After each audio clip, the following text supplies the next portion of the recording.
1 milhão de amigos é o que a Rede Amigo Espírita deseja conquistar em seu canal no YouTube. E você, amigo espírita, pode ajudar. Convide 5 amigos para se inscreverem em nosso canal e ligarem o sino de alerta. Além de atingir a meta de 1 milhão de amigos, todos serão sempre avisados de novos vídeos e transmissões ao vivo no YouTube. Acesse agora raitv.com.br. Rede Amigo Espírita, divulgando, instruindo e unificando.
Olá, meus queridos que nos acompanham aqui todo sábado e aqueles que estão entrando agora, estamos aí iniciando. Marlon, gratidão imensa por ter aceito aí o nosso convite, por estar tão ativo na divulgação da doutrina, correlacionada aí com as suas ações pessoais também. Muito obrigada. Oi, Sandrinha, é um prazer estar aqui. Quero dar também meu alô para todos que estão nos assistindo, esperando que esse momento, embora ele seja um tempo curto para tanta complexidade de conteúdo, possa de alguma maneira repercutir na vida das pessoas, nas suas reflexões e na forma como nós estamos lidando com essa pandemia, com este momento tão difícil que todos passamos, né? Exatamente, Marlon. Eu tenho certeza que todos que estamos aqui chegando, nos arrumando, nos organizando nessa sala, que a ideia é que nós possamos alcançar aí com muita amorosidade, com muita prática da doutrina espírita, nossa fala de hoje. E sabemos que não é um momento fácil, que estamos vivendo um momento complexo, na verdade, e toda essa complexidade ela precisa, de alguma maneira, mexer com a gente, né, Marlon? Porque ali, pela questão que a gente ouve aí, e é real, nós como espíritas, da lei da destruição, a gente entende que a destruição não é bem isso que nós colocamos o termo destruição, mas, na verdade, é um momento de transformação, é um momento de reavaliação, é um momento do nosso encontro pessoal mesmo. Então, super gostaria de te agradecer. O Marlon, ele tem um trabalho aí maravilhoso como psicólogo. Queria, assim, super agradecer. Eu vi seus livros, não consegui ler todos, mas essa semana foi uma busca intensa, porque eu já te acompanhava nas redes sociais, vi que você está aí numa nova produção, que você vai colocar aí um outro livro, né? A gente que te acompanha, temos muitos aqui que me responderam que te acompanham nas redes, que te acompanham nas atividades, nos canais, mas como psicólogo, professor, escritor na área de psicologia, espiritualidade, saúde mental, psicoterapia, atuou no hospital, achei bem bacana isso que eu encontrei no Hospital Espírita de Psiquiatria Bom Retiro, porque esse olhar da psiquiatria, né, com o espiritismo é um olhar muito profundo e uma linha muito tênue, né, de entendimento entre as questões que nós temos aí emocionais, psicológicas e os tratamentos em si, porque alguns ainda pensam que ser espírita substitui todos os demais tratamentos e não é isso, então é bem bacana essa atuação. Coautor dos livros Refletindo a Alma, Espelhos da Alma, autor dos livros Cultivos das Emoções e Diálogo Fraterno. Esqueci de alguma coisa, Marlon? Tem muita coisa, né, que não é colocado aqui, porque o tanto de lives, o tanto de contribuições que vem acontecendo é imensa, e oportunidade maravilhosa que nós estamos agora vivenciando de alcançar tantas pessoas, tantas almas queridas aí necessitadas, né? Então eu vou te chamar para fazer a abertura aí, para falar um pouquinho sobre todas essas variações. Não sei se a palavra certa seria variação ou tipo de medo diferente. Então eu queria que você introduzisse aí para o nosso público sobre essa temática aí que você tanto domina. Obrigada. Bom, eu estava justamente hoje de manhã conversando com um amigo sobre uma situação de medo que ele estava passando com a família dele aí no Brasil. E aí eu pensei, puxa vida, isso pode ser uma experiência importante para compartilhar com as pessoas, que abra algumas reflexões, porque eles há pouco estavam vivendo a morte de um familiar muito próximo, um estado de tensão muito grande, a família toda vivendo, né, esse desajuste por conta das dificuldades que uma pandemia impõe, em especial ao Brasil, né, que nós vivemos uma situação bastante difícil no Brasil, sem grandes seguranças ou perspectivas de segurança. E então eu queria contar essa situação, porque acho que pode ser um bom disparador das nossas reflexões, né? Quando a família dele começou a viver estas grandes dificuldades, o filho dele mais velho, mas que ainda é uma criança, começou a ter dificuldade de dormir. Isso me chama muito a atenção quando nós temos o olhar da psicologia familiar, deste olhar sistêmico. Nós entendemos que muitas vezes as crianças, elas são sintoma de uma realidade muito maior, de um contexto. Quando eu digo a criança é sintoma, quer dizer ela está expressando algo que muitas vezes não é só dela, mas porque é sensível, ela acaba expressando algo que é de um coletivo, que é dos pais junto, que é da família, que é daquele sistema. E esse meu amigo, muito querido, com muito pouca paciência, porque ele também está vivendo as consequências deste estresse e todas as suas dificuldades, acabava tendo atitudes um pouco mais duras com o seu filho, na tentativa de ver se agora estas coisas se resolvem com certas delimitações, com certas imposições, com um tanto até de constrangimento. E hoje daí nós estávamos conversando e eu disse, meu amigo, seu filho precisa de cuidado, seu filho precisa de acolhimento, porque ele está se sentindo inseguro, ele está apavorado no meio de tudo isso, que ele nem sabe dizer direito o que é, mas sentindo esta experiência, este ar temeroso que todos nós estamos vivendo, essa sensação de insegurança tão grande que nos domina, e mais do que regras ou do que imposições, ele precisa que você esteja presente com ele. Ele precisa que você ajude a despertar o sentimento de segurança, de coesão interna, de clareza do que temer ou do que não temer. Mas nesta situação, ao mesmo tempo que o adulto é a referência de self, é a referência de divino para a criança, porque é ele quem provê, é ele quem assegura, é ele quem está lá. Esse tipo de atitude também tem uma repercussão grande na criança, porque na medida que os próprios adultos estão se organizando para oferecer este suporte à criança, eles também estão se trabalhando internamente. E neste movimento de reflexão e de revisão pessoal para oferecer as orientações para a criança, eles acabam, então, encontrando também um lugar seguro dentro deles. Muitas vezes a família se rearranja para auxiliar a criança, e parece que auxiliaram a criança, mas em algumas vezes a nossa hipótese é de que a família rearranjada, então não se manifesta como sintoma naquela criança.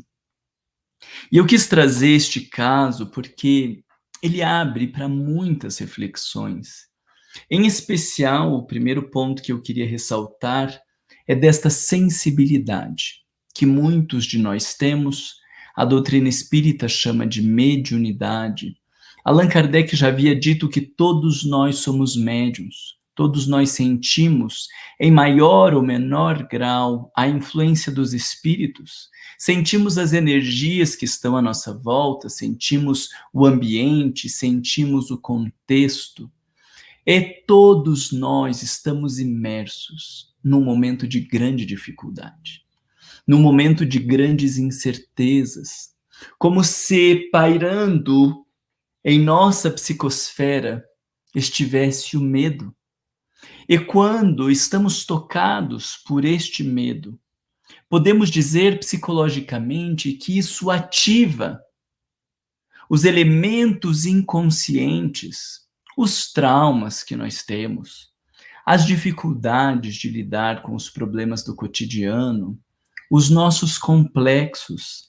E isso faz emergir uma quantidade desconhecida de problemas, vamos colocar entre aspas, de coisas que não foram bem processadas, de situações que nós não aprendemos a lidar. A gente vai só passando, a gente vai lidando, a gente vai indo, a gente vai engolindo. E aí agora, parece, ou pelo menos diria que a minha sensação, é que essa pandemia é uma grande oportunidade de fazer emergir os nossos conteúdos, para que a gente seja obrigado a parar e lidar com eles. Nós não temos mais as distrações das viagens, nós não temos mais as distrações das festas, nós não temos mais os jantares, as compras, embora o pessoal tenha ido para a internet. A nossa capacidade de distrair de quem nós somos e de quais são os nossos problemas está completamente reduzida. Os nossos conteúdos têm vindo à tona. Isso, para mim, é um grande convite da vida. É uma grande oportunidade da vida dizendo: para tudo e foca em você. Foca nas tuas questões, naquilo que está aparecendo, nos temas que você tem para lidar. E acredito que este é um pouco do nosso convite no dia de hoje. A questão não é simplesmente superar os medos, porque esta postura de querer passar por cima deles, numa perspectiva resolutiva, numa perspectiva forte, numa perspectiva de quem dá conta, isso a gente já está fazendo. Talvez a gente está fazendo há séculos, se ocupando, se envolvendo com um monte de tarefas, enchendo a cabeça de coisas, se misturando com as outras pessoas, com os outros temas, com os outros problemas.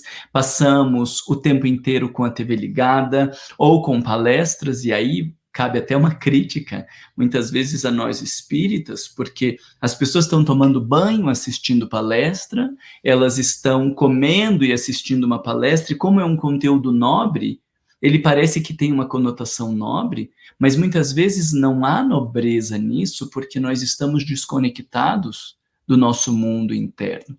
Nós estamos desconectados das nossas emoções, das nossas reais necessidades, dos nossos dramas, das nossas dores. E como vamos poder elaborar tudo isso se não paramos? Como vamos conseguir lidar com os nossos conteúdos se nós não pararmos? Esse é o convite que eu fiz para esse meu amigo em relação ao seu filho. Não adianta você impor regras. Ele disse que o menino levantava e ficava andando pela casa, e então ele proibiu de sair do quarto, ele agora tinha que ficar restrito ao quarto, e ele começa a chorar, porque não é da dimensão da proibição, é da dimensão do entendimento, do vínculo. Então, como eu disse, você vai ter que ir para o quarto dele, talvez deitar com ele, Talvez perguntar, meu filho, o que está acontecendo? Como você está se sentindo? O que passa na tua mente? O que passa no teu coração? Para a gente poder conversar sobre isso, para a gente, nessa postura de maior aconchego e de confiança, separar os medos que precisam ser levados em consideração dos medos que precisam ser dissolvidos, os medos que trazem revisão para a nossa vida e os medos que são só produto dos nossos complexos.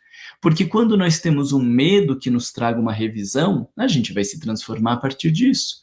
Mas quando são medos só em função dos nossos complexos, nós precisamos diluir estes medos e ter sabedoria para discernir uma coisa de outra.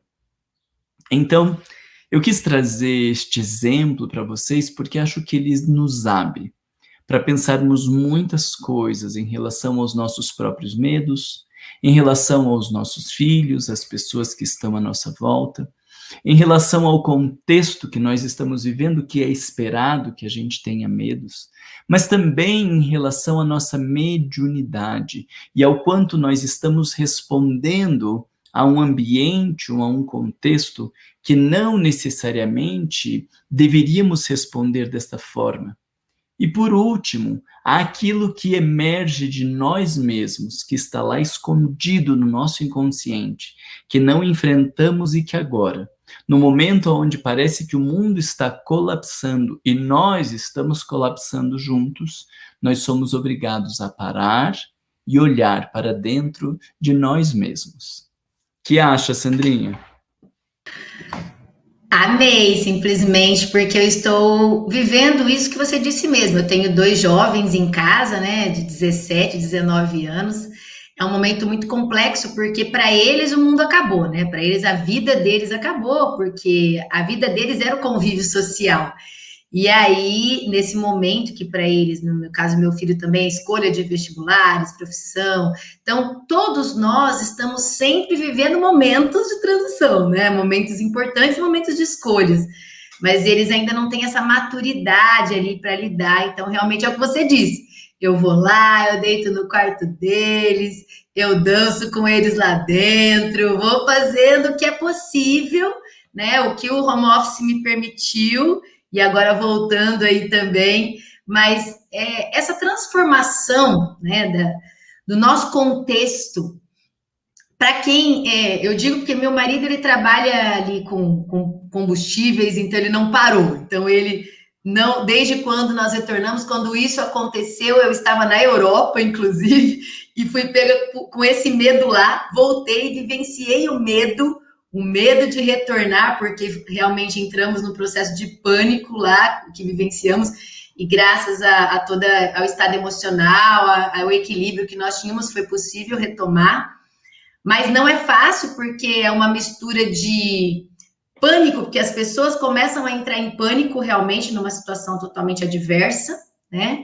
E depois, toda a gradação desse medo, né? A gradação que esse medo alcança.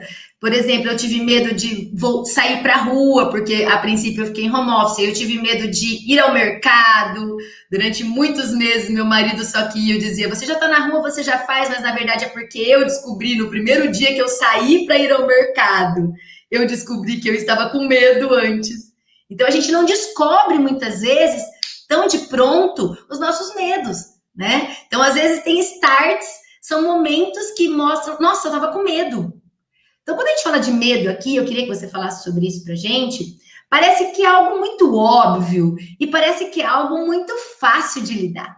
E, na verdade, não é. Porque ele não é tão óbvio assim, eu dizer para você, a coragem, imagina, tem gente com situação muito pior que a sua. Então, esses parâmetros eu gosto muito de citar porque eles são, na verdade, ultrajantes até. A gente comparar as dores, comparar os medos. Então, a gente não deve comparar. Eu sempre busco muito isso com os meus filhos, meus familiares.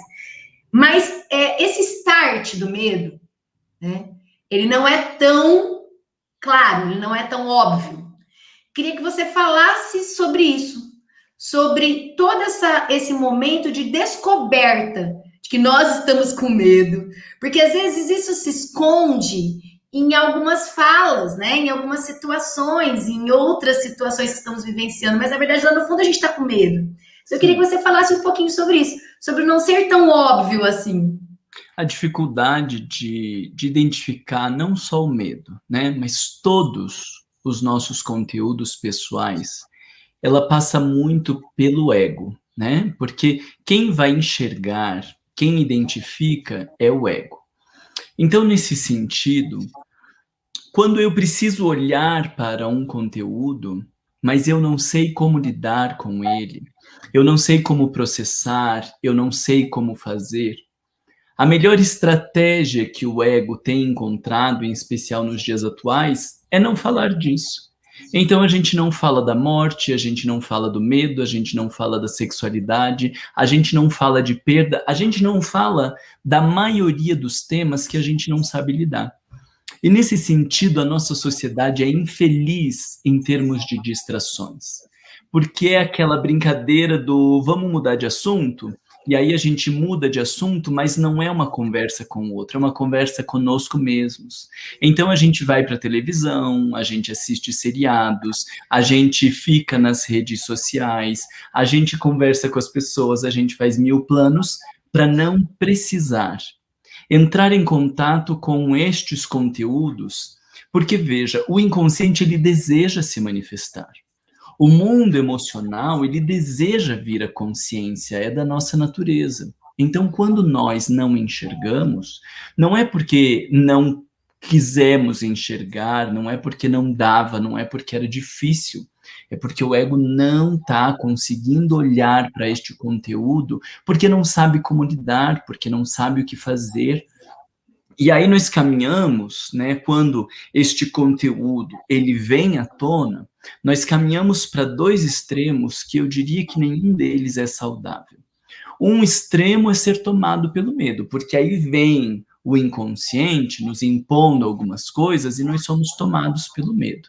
Esse é o pessoal que daí corre o risco de ficar ansioso demais, de não conseguir dormir. Então a gente, nessa ansiedade, tem dificuldade de dormir, vai dormir muito mais tarde, às vezes acorda no meio da noite, vivendo um estado de desconforto muito grande, gerando uma tensão muitas vezes em casa, porque aí a gente quer controlar todo mundo. Isso a gente está atuando a partir do medo, né? Então, o medo deu o tom e nós vamos atuar a partir do medo. E o outro extremo que nós temos é o atuar como se o medo não existisse.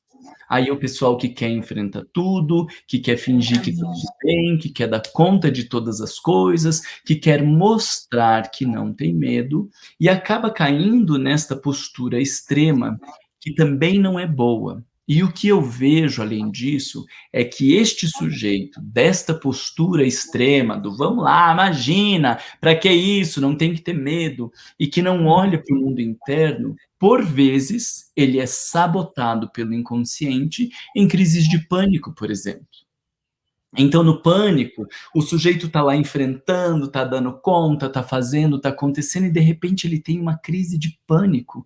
Ele paralisa.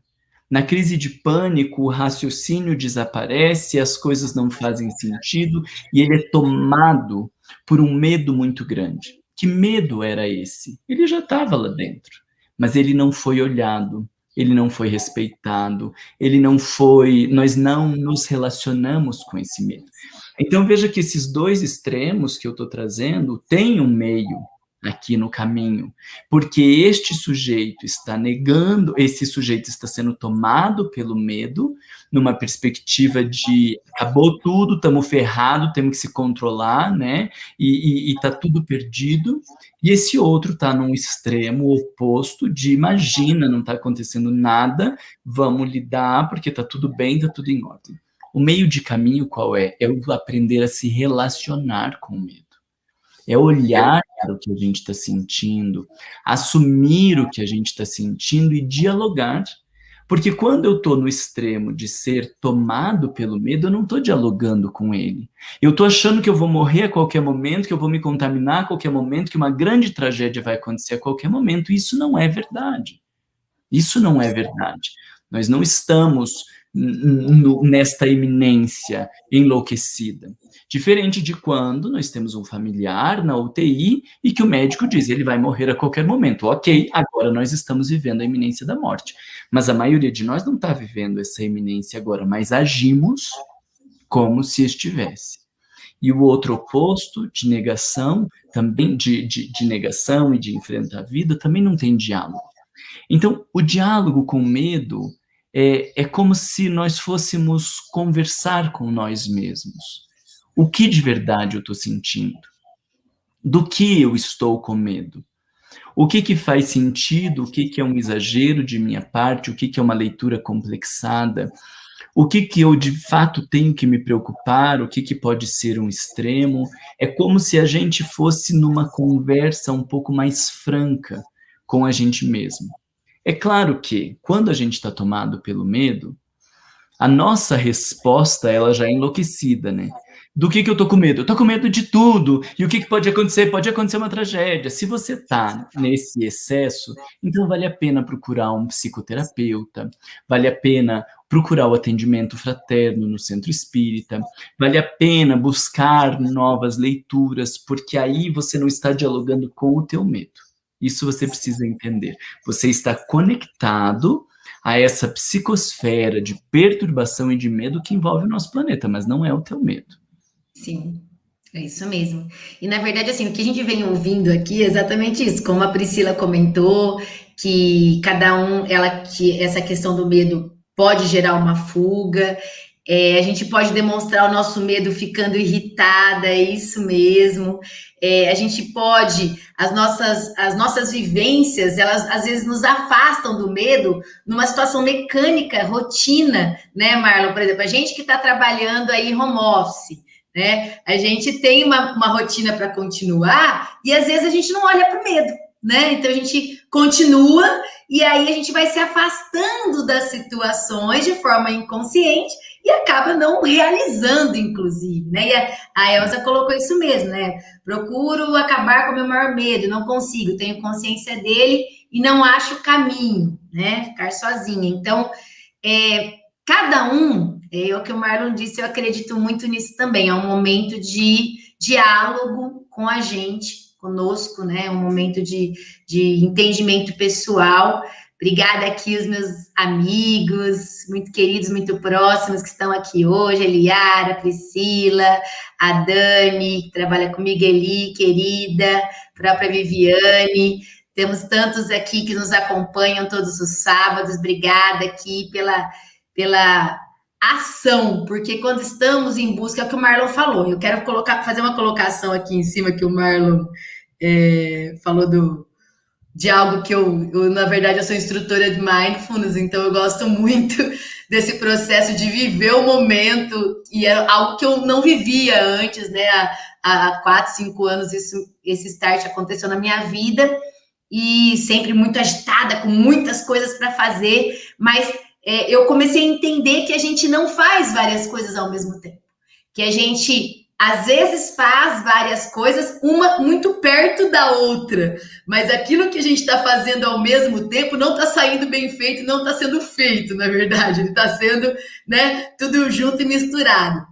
Então, quando a gente faz algumas coisas concomitantemente, na verdade, o que a gente está fazendo é reduzindo o espaço de tempo entre uma coisa e outra.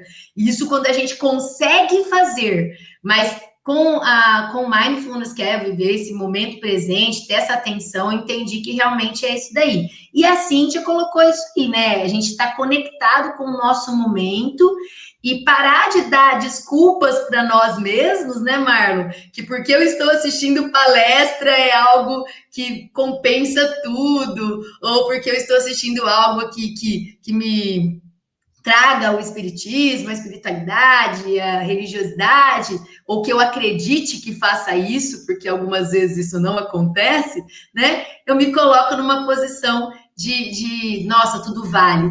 Pode deixar que pode acontecer. Ainda é muito fora, né, Sandrinha? Eu fico pensando a falta que faz essa parada, como você está falando, o estado contemplativo de nós mesmos. Então, a gente assiste uma palestra e ela tem conteúdos excelentes, mas ela tem conteúdos excelentes para mim não é? Então, eu deveria parar depois dessa palestra e ficar com ela.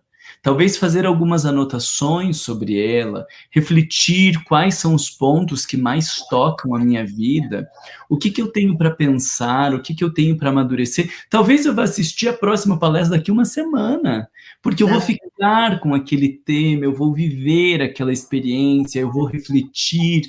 Aí talvez eu veja algumas coisas que eu não aprendi direito, eu volto na mesma palestra, eu vou assistir de volta, isso vai nos dando uma profundidade, isso vai nos dando uma consistência, mas não, a gente sai de uma palestra e já vai para outra, de uma coisa e vai para outra, compartilha nos grupos, fala com as pessoas, mas não vive um estado de amadurecimento. E com certeza, muito da instabilidade que nós vivemos no mundo de hoje é porque não temos raízes profundas. Nós não temos reflexões profundas a nosso respeito. Nós não temos reflexões profundas a respeito da vida, nós não temos reflexões profundas a respeito de Deus, nós não temos um enraizamento no mundo que nos dê sustentação para viver essas tormentas pelas quais nós estamos passando. Então está todo mundo aí caindo como árvores frágeis, todo mundo se debatendo porque não vive um enraizamento. E este enraizamento que eu estou falando, ele não é em relação aos medos específicos, não é em relação à pandemia. A pandemia é o vendaval que a gente está vivendo, mas o enraizamento é a forma como eu vivo a vida. Até no Evangelho no Lar eu vejo uma superficialidade grande que me assusta. Para cumprir, né? Elas leem o Evangelho, às vezes eu sugiro, olha, você não precisa necessariamente ler o Evangelho, você pode ler um outro texto que esteja mais de acordo com esses temas da tua família, com essas questões que vocês estão trazendo, estão lá vivendo uma traição, vamos ler sobre a infidelidade, vamos ler sobre esses dramas, e nós temos muitos textos bons. Ai, meu Deus, mas será que eu posso não ler o Evangelho? E a minha pergunta é sempre assim, mas para que o Evangelho? O Evangelho no Lar é para trazer luz para a tua vida. É para te fazer pensar sobre as tuas questões. Então, esta pessoa que não consegue descolar do Evangelho, que tem medo de fazer alguma coisa diferente, é a pessoa que não entendeu que o Evangelho no Lar é para transformar a sua própria alma. Então, ela vai ler o Evangelho e ela vai fazer comentários depois do Evangelho. Eu acho horroroso isso. Porque isso a gente faz na explanação no centro espírita. Você lê o Evangelho e faz comentários. Em casa, a gente vai fazer comentários a respeito de nós mesmos. Em casa, nós vamos pensar o que aquele tema me toca, e eu, como pai, vou contribuir com as minhas reflexões da onde me toca para estimular meus filhos a pensar aonde lhes toca. A mulher, o esposo, a família reunida vai se pensar em torno daquele tema, e isso vai nos dando raiz. Mas não, a maioria das vezes as pessoas estão fazendo comentários do Evangelho como se elas estivessem numa preleção. Elas falam. E aí, óbvio, se você tem um marido que não é espírita, uma esposa que não é espírita, ou filhos que não aderiram ao espiritismo como uma filosofia de vida, fica um saco fazer Evangelho no Lar, porque o único, vamos colocar entre aspas, capaz de fazer a preleção é o Marlon. Então, o Marlon fica ali dando palestra, se satisfazendo egoicamente, e as pessoas pensando, meu Deus, que horas que vai acabar esse negócio? Agora, quando nós estamos falando dos temas da vida, a família está envolvida, a família está conectada, nós estamos nos ajudando um ao outro, e quando eu digo ajudando, não é aconselhando e orientando, é ouvindo, é prestando atenção, um perguntando para o outro, mas como que você se sente com isso? Como que você lidou com aquilo? E aí nós estamos nos enraizando no mundo. Agora, se a gente não tem esse enraizamento, a gente sai de uma palestra no centro espírita ou de um grupo de estudo, a maioria das pessoas sai, deixa lá no centro espírita. Poxa, faça anotações, vá para casa. Antes de dormir, pense sobre esse tema.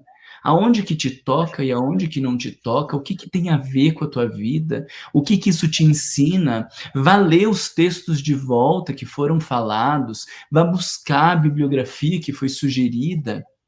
Veja que a gente vai fazer muito menos coisas nessa perspectiva, né? Porque daí não dá tempo para fazer tantas coisas quanto nós fazemos, mas com muito mais profundidade. E aí, quando vem a ventania, a gente consegue se manter minimamente firme e não ser tomado por isso. Sim.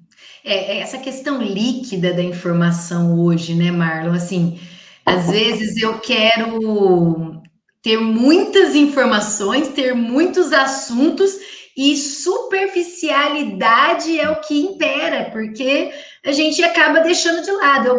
Gostei muito disso que você colocou, porque é exatamente o que eu penso. Quando eu assisto uma palestra, ouço, ou sincrônica, ou assincronicamente, e aquele tema me mexe comigo, eu fico assistindo outras palestras, ouvindo outras falas de outras pessoas sobre o mesmo tema, eu busco textos, literatura, e às vezes eu fico uma semana envolvida, né, porque gosto muito de estudar, só naquele tema. Então, realmente, o que você disse é muito bem colocado. E antes de responder aí a pergunta da Dani, é exatamente isso. O pessoal que está aqui nos acompanhando, deixe suas perguntas. Mas Dani perguntou, minha querida amiga, companheira de trabalho até, existem estratégias para facilitar ou até mesmo iniciar esse diálogo? Bom, eu não sou muito do campo da estratégia, porque eu entendo que o autodescobrimento é uma filosofia de vida, né? Então, se você não entende qual é a lógica dessa viagem interior, você vai pegar um monte de técnicas e vai reproduzi-las de maneira superficial. Então, o que eu acredito é que antes de qualquer técnica ou antes de qualquer colocação, a gente precisa viver a filosofia de entender que o mundo lá fora e que o ego são incapazes de dar as respostas que nós precisamos. E que existe uma instância superior, que é o self, que é a totalidade do inconsciente, que é um mundo interno desconhecido da maioria de nós mesmos, que este sim é capaz de nos prover, é capaz de nos orientar, é capaz de nos sustentar. Rabinat Tagore, ele escreve por Divaldo Pereira Franco, um poema lindíssimo que ele fala do mundo desconhecido e inabitado que existe dentro de nós mesmos. Eu tenho certeza que ele está falando do self, ou quando Sai Baba diz, vocês sabem a diferença entre eu e vocês? E as pessoas disseram, não. Ele disse, eu sou Deus, e eu sei disso. Vocês são deuses, mas vocês não sabem disso. Essa é a nossa diferença. O que é isso? É consciência, né? Nós ainda estamos muito no ego, achando que o nosso raciocínio, achando que a nossa lógica, que as nossas estratégias, elas vão dar conta de tudo. O ego é incapaz de dar conta de tudo porque é uma estrutura imatura, pautada no materialismo, que surge para dar conta deste contexto de agora. Mas todos nós somos um espírito imortal, criados por Deus, como diz a perspectiva cristã, a imagem e semelhança de Deus. Nós somos o elemento divino. Então existe o elemento divino que é infinito e existe um eguinho, que é uma pequena parte da personalidade que se constrói para dar conta dessa vida. E a gente está lidando com o mundo com esse eguinho, mas a gente é o elemento divino, a gente é o espírito imortal. Então, quando você começa a entender esta filosofia de vida, quando você começa a entender esta perspectiva de que tudo que eu tenho na minha mente ainda é muito pouco para lidar com a vida, você começa a reconhecer que existe um algo muito maior ao qual nós precisamos nos dobrar. Eu vou aproveitar, Sandrinha, e fazer aqui uma propaganda do meu canal lá no YouTube, posso?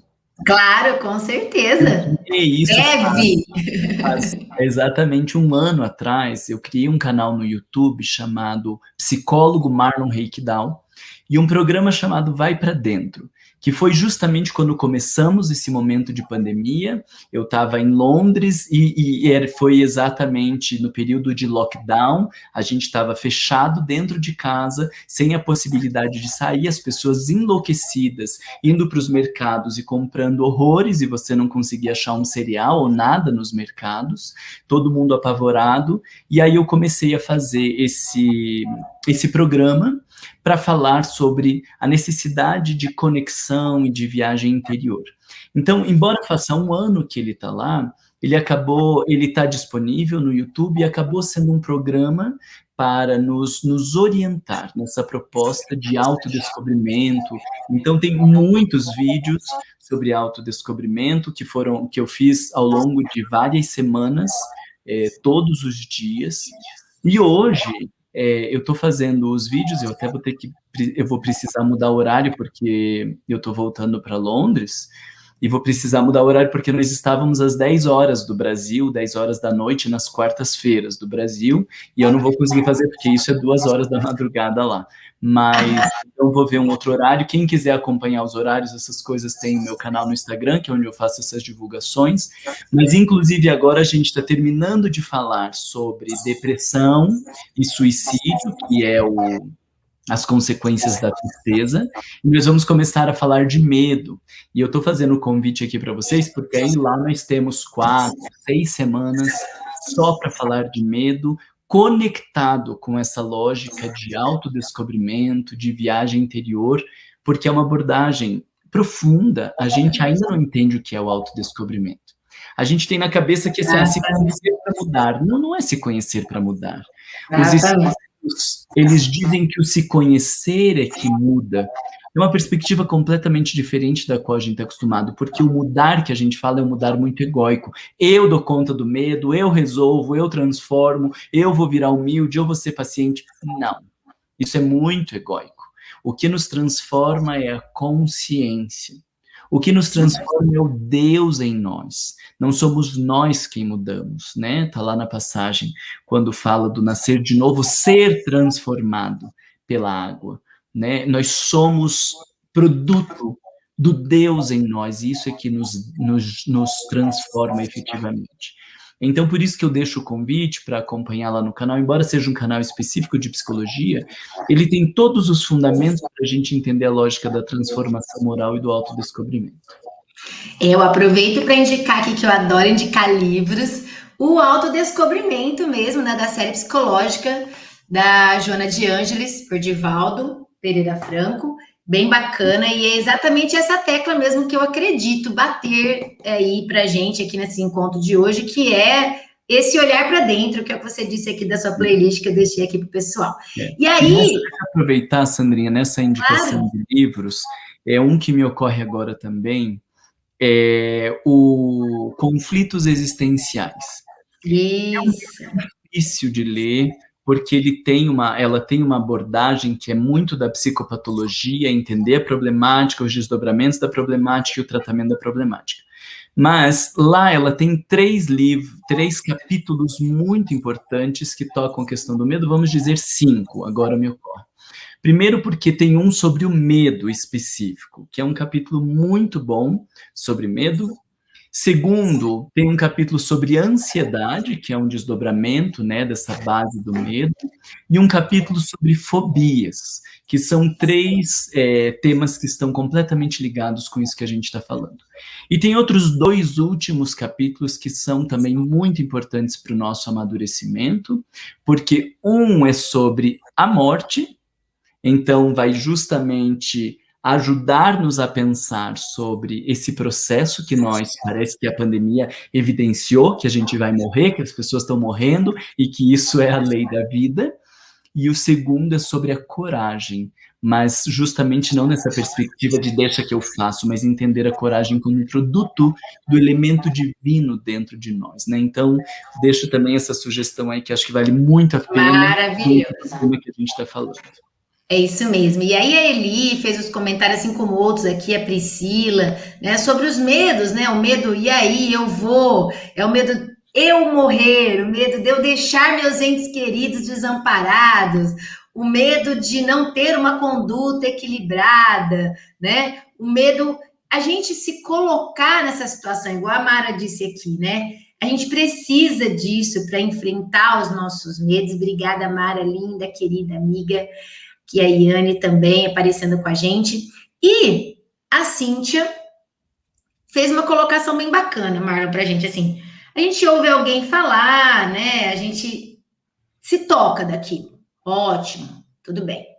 Mas colocar em prática é o que você falou, né, é essa postura de vida, de entender que nós precisamos ter uma filosofia de vida diferente, né? Uma filosofia que faça uma transformação constante, né? Mas você que trabalha aí com a psicoterapia, que trabalha em consultório, que tem esse atendimento aí, atendimento clínico, quando que você percebe? Porque assim, esse start, né, como a gente falou lá no início, ele tem que se transformar numa filosofia de vida, é isso que você acredita? Tipo assim, ele tem que sair de um start puro e simples e se transformar numa filosofia de vida?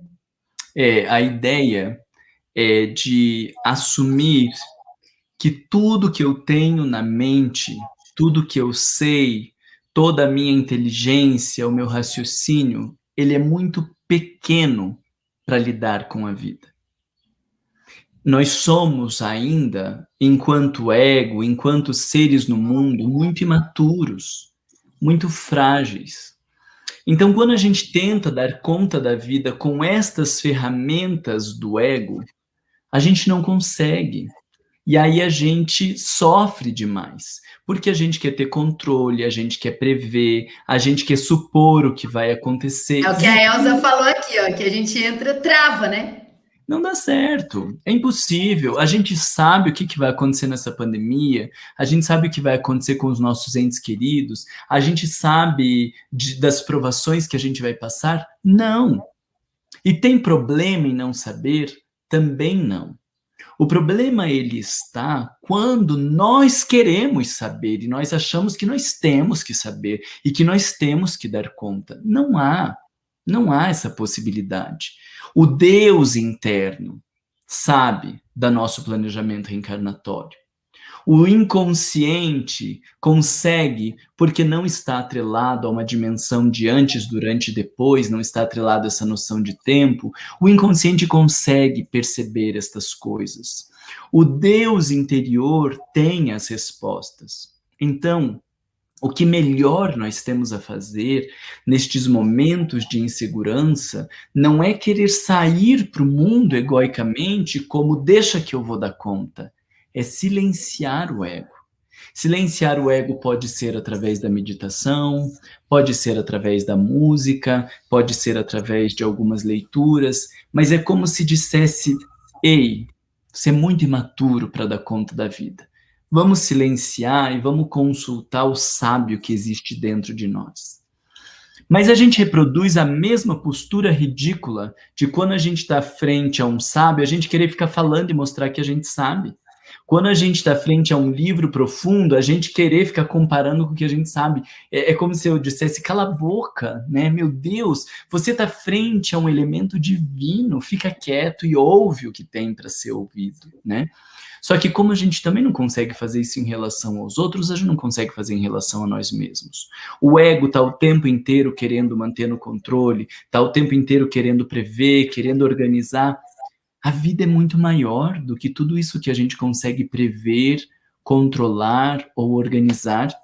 E isso tudo é o que lá no Evangelho nós temos como a fé. A crença no futuro, de que existe um Deus que organiza todo esse sistema, mas veja, nós não estamos falando de um Deus lá fora. O que é Deus? Se dentro do nosso raciocínio, se você começa a pensar bem, Deus é tudo e ao mesmo tempo seria nada, porque se Deus está em tudo e em todos, não existe como se referir a Deus, porque Ele está em tudo, Ele está em mim, em cada célula, em cada objeto, em cada contexto, Deus está em tudo. Então, é esse reconhecimento de que existe uma força que rege o universo e que funciona de uma maneira exata, perfeita, de um modo que nós não conseguimos entender. E você se conectar a esta força vai te trazer a tranquilidade e a paz que nenhum controle e que nenhuma estratégia egóica vai te trazer. Quando a gente silencia, quando a gente para, e mesmo que por um pequeno minuto a gente tenha contato com esse elemento divino, vem aquela certeza: tá tudo bem, tá tudo em ordem. Tudo que a vida vai me trazer são as coisas que eu preciso para o meu aprendizado. E as coisas que ela não me traz e aquilo que ela não me oportuniza é porque não é necessário para mim. Esse é o estado de fé. É o estado do sujeito que coloca o amor a Deus acima de todas as coisas, né? Esta veneração, esse reconhecimento, a gente não entende amor a Deus acima de todas as coisas, né? Mas para mim, hoje eu entendo como isso, amor a Deus acima de todas as coisas, é assim, o Senhor sabe, tá certo, e mesmo que eu esteja inseguro, eu acredito, eu sinto. Quanto mais eu silencio o ego, mais eu consigo sentir. E os problemas, eles vão continuar, a gente está vivendo uma pandemia, os nossos familiares vão morrer, talvez a gente também vai morrer, mas no meio de tudo isso, a gente sente que tudo é a favor do nosso desenvolvimento, e aí a gente consegue lidar de uma maneira mais suave, mais leve, mais tranquila. Exatamente, eu acho que, nossa, você sintetizou mesmo o que eu penso, não é que eu consiga fazer todas as vezes, mas é o que acredito mesmo esse olhar para a providência divina, no nosso amparo constante, né? Claro que tudo articulado ali pela inteligência maior, ali, mor, mas a gente acreditar que a providência divina está o tempo todo trazendo para a gente aquilo que a gente precisa. Né? É claro que essas inseguranças, né, Marlon, elas surgem por conta de muitas vezes a gente deixa para amanhã o que a gente poderia fazer hoje. Muitas vezes vem aquele cutucãozinho, ó, o que você está fazendo não é tão certo assim. Você poderia fazer melhor, você poderia fazer diferente. E a gente até usa com a gente mesma a ideia de que eu não dou conta, eu não consigo. E com certeza, assim, grande parte das vezes, como Deus sabe da nossa capacidade, do nosso movimento todo, aquilo é colocado justamente para a gente entender que a gente é capaz, né? Só que, como a gente não tem essa perspectiva a médio e longo prazo de evolução, a gente estertora no meio do caminho, né? Isso Surta, né? é se não ter esta base, né? Então, quando Allan Kardec fala que o maior combate do espiritismo é ao materialismo, a gente ainda fica muito no materialismo de comprar uma roupa cara, da casa, do quanto você ganha. Não é desse materialismo que a gente está falando, né? Mas é desta perspectiva que coloca a dimensão material acima de qualquer coisa. Então, se eu estou sozinho na vida, se eu passo por um momento de dificuldades financeiras, se os meus filhos estão se perdendo em algumas situações, se a gente perde um emprego, a gente olha tudo por uma perspectiva muito material. A perspectiva material, ela está ligada ao estar bem agora, ela está ligada ao bem-estar, ela está ligada ao usufruir, ela está ligada ao prazer. Então, qualquer coisa que conflita com o nosso prazer, com o nosso bem-estar, a gente perde o rumo. Mas na perspectiva espírita, nós estamos na Terra para evoluir. Todos nós reencarnamos para aprender, crescer e evoluir. Então, uma pandemia como essa, ela não é obra do acaso. Ela já fazia parte do nosso planejamento reencarnatório, de cada um de nós que estamos vivendo. Deus não é uma criança imatura, tudo isso já faz parte de uma grande previsão e todos nós estarmos aqui juntos com estes problemas, lidando com estas questões, já era previsto. Então a gente para e fala, se Deus me trouxe aqui para viver este momento, para passar por estas perdas, por estas dores, por estes constrangimentos, por que Ele me trouxe aqui agora? O que eu tenho para aprender com essa situação?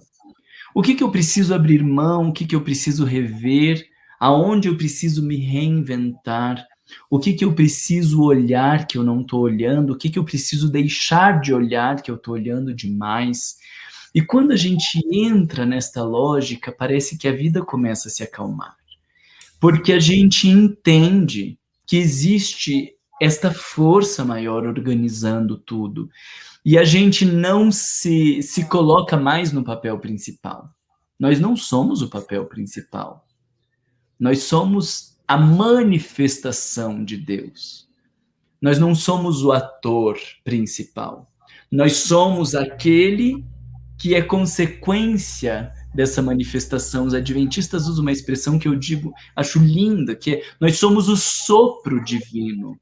Nós não somos quem assopra, nós não somos quem determina, nós não somos quem faz, nós somos o sopro, o hálito divino.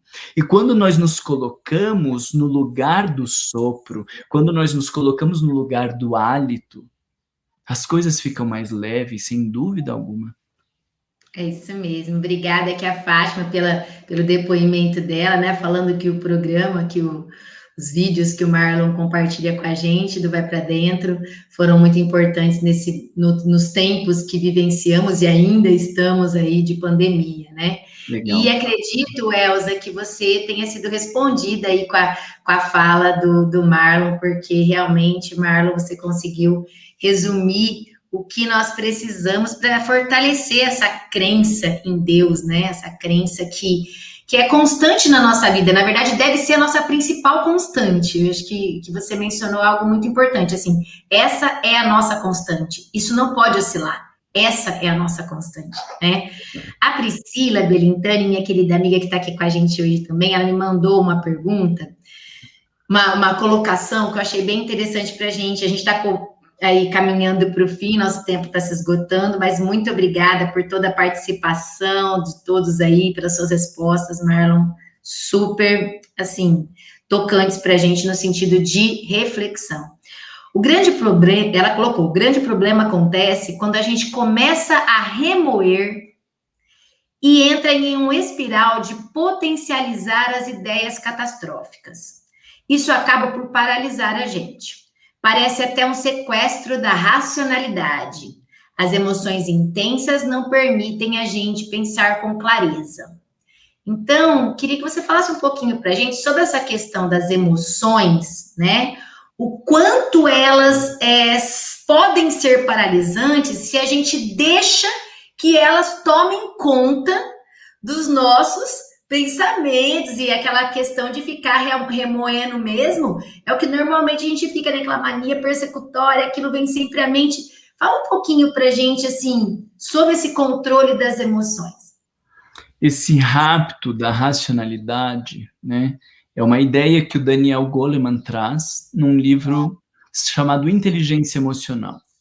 Eu cito esse livro porque qualquer um que queira estudar um pouquinho mais sobre emoções é uma referência importante. No meio espírita, a gente tem o meu livro, que é O Cultivo das Emoções, que a Sandrinha já falou, para fazer uma abordagem sobre as emoções dentro do nosso processo de transformação moral.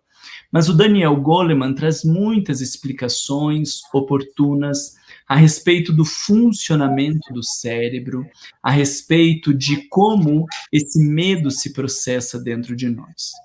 É claro que nós precisamos levar em consideração o elemento espiritual. Nós estamos no momento de transição planetária. Os espíritos inferiores, os espíritos que desejam o predomínio do mal, vivem um estado ensurdecedor, de loucura, porque estão vendo que nós estamos mudando e que mais cedo ou mais tarde o mundo se transformará numa morada melhor. Então, muitos de nós, quando damos a primeira brecha para o medo, somos conectados com uma onda de negatividade e de perturbação decorrente da cultura destes espíritos. E por isso nós precisamos aprender a lidar com as interferências espirituais. Porque de repente eles já estão a nos apavorar e trazem frases à nossa mente que não são percebidas por nós mesmos. Nos falam justamente daquilo que mais a gente se desespera. Você vai ficar sozinho. Não tem solução. Os teus filhos vão sofrer com a tua ausência. Você não vai ter dinheiro. Lembra lá de André Luiz quando falava do desejo central, né? Mostrando que os espíritos têm um conhecimento a respeito de nós que muitas vezes nós não temos.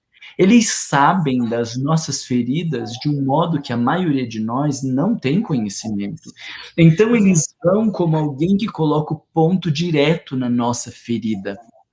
E aí, as técnicas que ajudam a conter o medo, quando a gente fala, né, se você vive estados de pânico, de ansiedade, de insegurança, você pode procurar algumas técnicas na internet, como a visualização do lugar seguro, como conter a ansiedade. Existem várias técnicas de respiração, coisas que são boas para a gente fazer.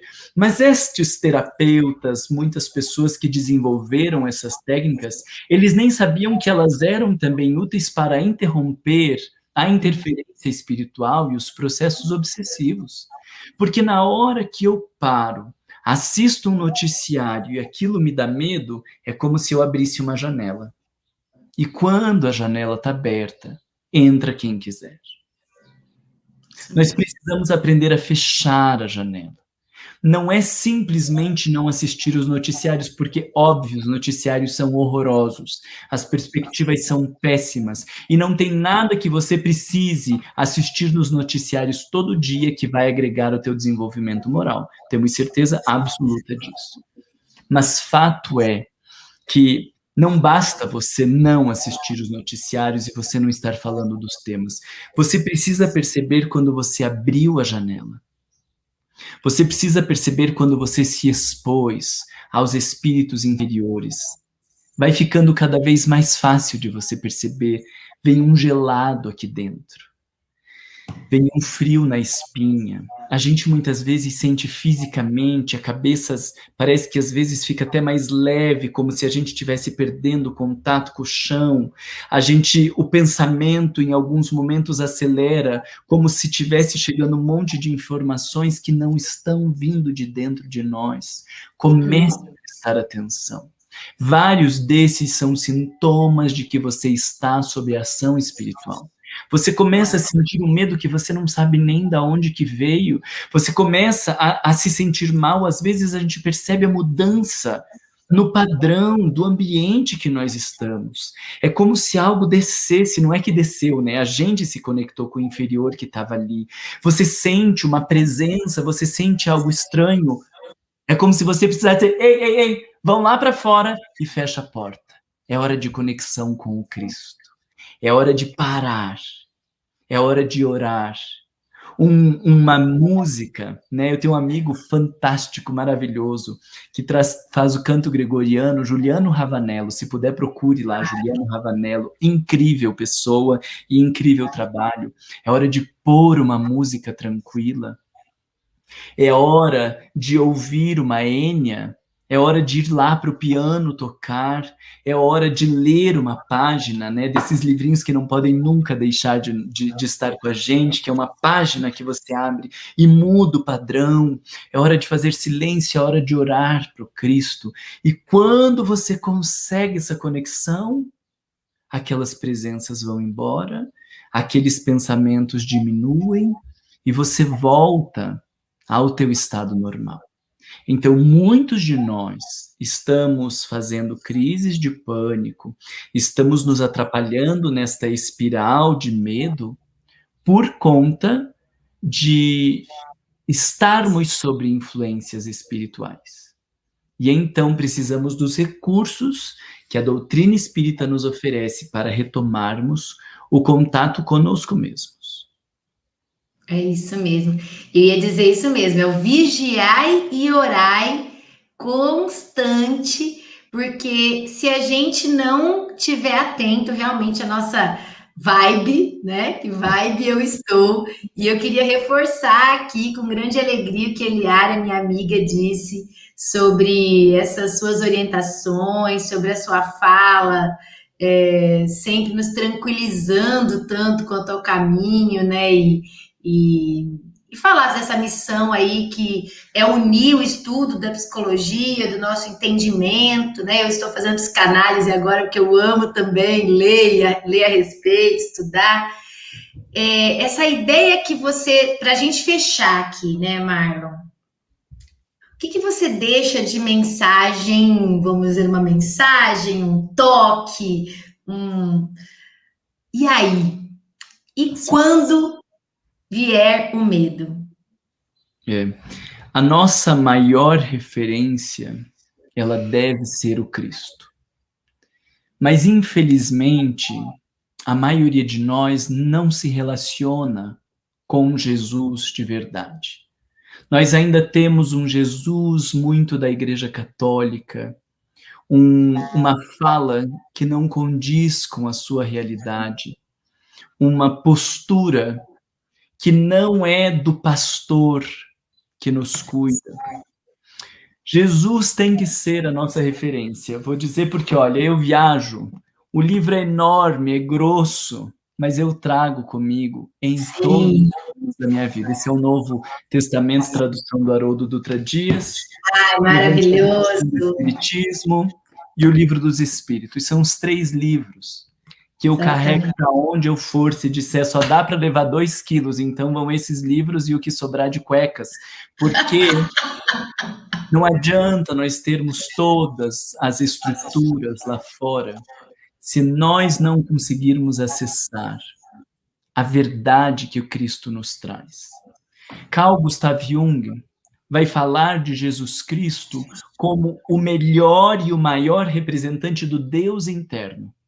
Então, ao mesmo tempo que você está em contato com a figura histórica, com a pessoa de Jesus, essa é a possibilidade de contato com o Cristo interno, com o Deus que existe dentro de você.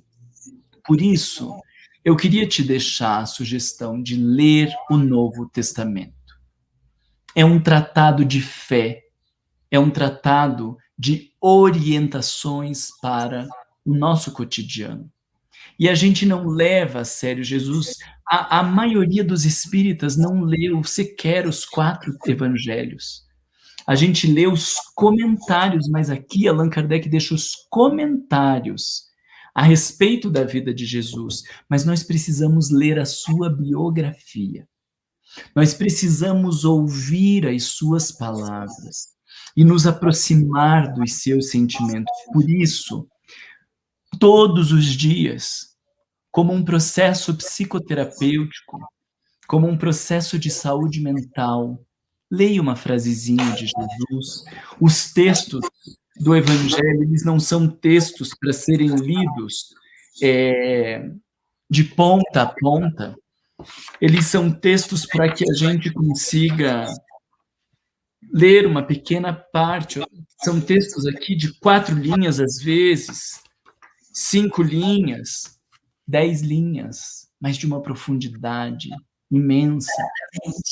André Luiz, em um dos momentos em que eles haviam terminado uma tarefa e se retiravam, se preparando para outra tarefa, eles vão para um campo e ele descreve: e lá, para o nosso refazimento, abrimos o livro da vida para nutrir nossa alma para as próximas tarefas. O Evangelho de Jesus é o livro da vida. Nós precisamos nos sustentar a partir dele. E como estímulo para as tuas leituras, caso você não esteja fazendo, eu queria te propor o texto de Lucas, capítulo 12, item 22 até o item 34. Na tradução de Haroldo Dutra Dias, o título é Preocupação e Ansiedade. E ele diz: e disse aos discípulos: por isso eu vos digo, não vos inquieteis pela vida, com o que comereis, nem pelo corpo, com o que vestireis. Pois a vida é mais do que o alimento e o corpo é mais do que as vestes. Observai os corvos, que não semeiam nem ceifam, os quais não têm despensa nem celeiro, mas Deus os alimenta. Quanto mais valeis vós do que as árvores, do que as aves? Qual dentre vós pode, inquietando-se, acrescentar um côvado à sua estatura? Portanto, se não podeis o mínimo, por que vos inquietais a respeito do restante? Observai os lírios que crescem, não labutam, nem fiam. Eu, porém, vos digo que nem Salomão em toda a sua glória vestiu-se como um deles. Se a erva do campo que hoje existe e amanhã é lançada ao forno, Deus assim veste, quanto mais a vós, homens de pouca fé. Também não vos indagueis o que comer, o que beber, não estejais inquietos, pois estas coisas as nações do mundo buscam, mas vosso Pai Celestial sabe que necessitais disso. Eu acho lindo esse texto. Emocionante. Jesus está dizendo, Deus sabe o que você precisa. Não se aflija, não se aquiete. Se chega uma tormenta, se chega uma dor, é porque isso é importante para o seu aprendizado. Deus não te privaria de nada do essencial, senão não poderia ser Deus, não poderia ser justo e não poderia ser bom. Ele não te privaria de nada do que você precisa para a tua felicidade. Então, aquieta a mente, abre o coração, se conecta com Deus e vive de modo digno e saudável tudo que a vida tem para te oferecer. Maravilhoso, muito emocionante, obrigada. E o pessoal que está aqui com a gente, eu convido a compartilharem esse vídeo, compartilharem para que a gente alcance mais corações necessitados aí dessa doutrina maravilhosa. Quando a gente consegue uma pessoa assim que tem um trabalho tão maravilhoso quanto o seu, Marlon, de unir, né, a doutrina espírita à prática cotidiana, à prática de nós mesmos, quanto seres humanos em construção constante, né? Às vezes a gente tem uma fala aqui no meu grupo de trabalho que fala que a gente está trocando o pneu com o carro andando, né? Imaginemos que nós aqui, enquanto espíritas, estamos trocando o pneu com o carro andando o tempo todo, que nós estamos em construção constante e assim, vou te convidar para a semana que vem a gente tem aqui os nossos amigos Sérgio Thyssen e Ala Mitchell, e a gente vai falar sobre um tema bastante importante, bastante relevante, que é o desencarne de crianças, né? É muito delicado, é muito sensível, mas é isso que o Marlon mesmo disse, é a gente entender o quanto é importante nós falarmos sobre os assuntos, né, Marlon? Colocarmos em pauta, porque algumas coisas acabam virando tabu, e a gente, por não falar, sofre, tem medo e não sai do lugar, né? É isso mesmo. Legal. Pessoal, tem também o nosso link aqui do grupo do WhatsApp, quem quiser entrar na descrição, é um grupo que a gente fala, dá dicas de livros, a gente conversa sobre esses assuntos, fala sobre os nossos convidados, indica as obras que eles também estão aí disponibilizando para a gente. Marlon, gratidão imensa, foi maravilhoso, nosso tempo voou, acabou que eu nem vi, tenho certeza que de todos que estamos aqui juntos, aqui também. Gratidão.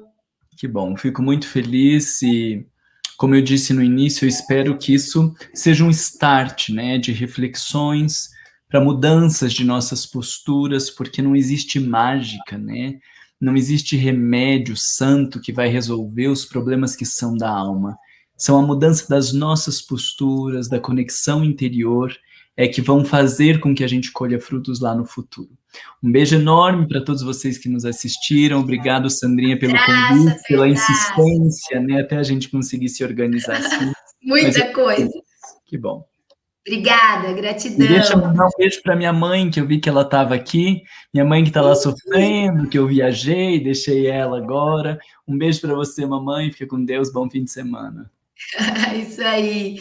Beijão, obrigada, obrigada.